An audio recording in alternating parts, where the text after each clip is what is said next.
Eto na mga kabasketball, meron tayong breaking news kasi nga pinayagan na ng FIBA si Justin Brownlee para nga muling maglaro sa ating Gilas Pilipinas at nangako ng full support etong si Al Francis Chua at Ramon Ang para sa ating Gilas Pilipinas. At etong mga pambato natin diyan sa Japan, pilig na si Kai Soto at Dwight Ramos magbabakbakan na ngayong araw. Pero bago yan, huwag kalimutan mag-like at mag-subscribe bilang pagsuporta.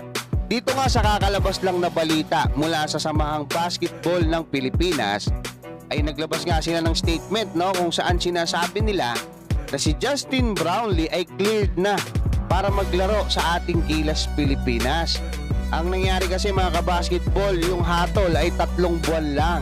So retroactive yan simula nung hindi naglaro etong si Justin Brownlee, especially para sa Barangay Ginebra, ay ka-counted na yan at most likely ngayong February, sabi ni Miss Erica D, February 8 ay cleared na etong si Justin Brownlee, pero nakakatuwa kasi pinadala na yung notice dyan kay Justin Brownlee at nagbigay din ng statement etong si Justin Brownlee tungkol dyan. Sabi niya doon sa naging balita ng Tiebreaker Times ay hindi na siya makapaghintay para muling makapaglaro sa ating national team sa Gilas Pilipinas.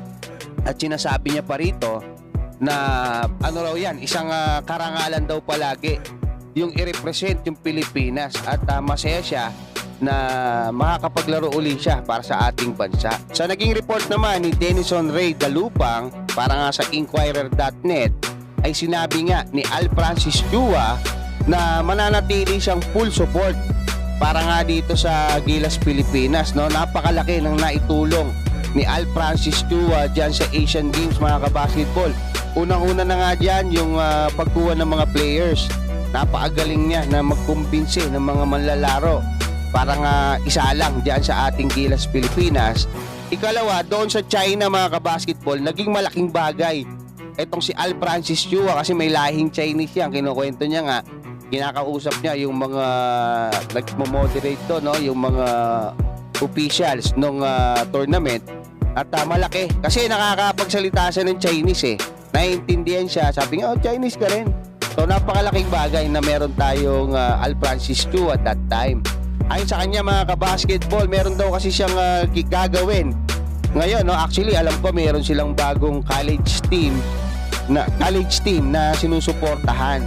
Ayon naman kay Ramon Ang, yung pinaka-bossing ng San Miguel, magagawa daw lahat ng Pilipinas kung magkakatulong-tulong yung mga stakeholder ng bansa.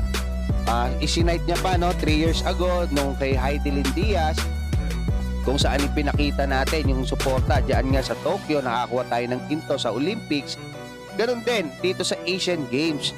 At naniniwala siya na makakakuha pa tayo ng mga karangalan or mga achievement sa ating Gilas Pilipinas at sa buong sports kung magtutulong-tulong sila. So napakagandang mga balita niyan mga kabasketball. Ito pa isa, yung magiging bakbakan ni Dwight Ramos, yung kupunan niya na Libanga Hokkaido, saka yung kupunan ni Kai Soto na Yokohama B Corsairs ay magbabakbakan na back-to-back to mga kabasketball. Magsisimula yan ngayong alas 2 ng hapon dito sa atin sa Pilipinas.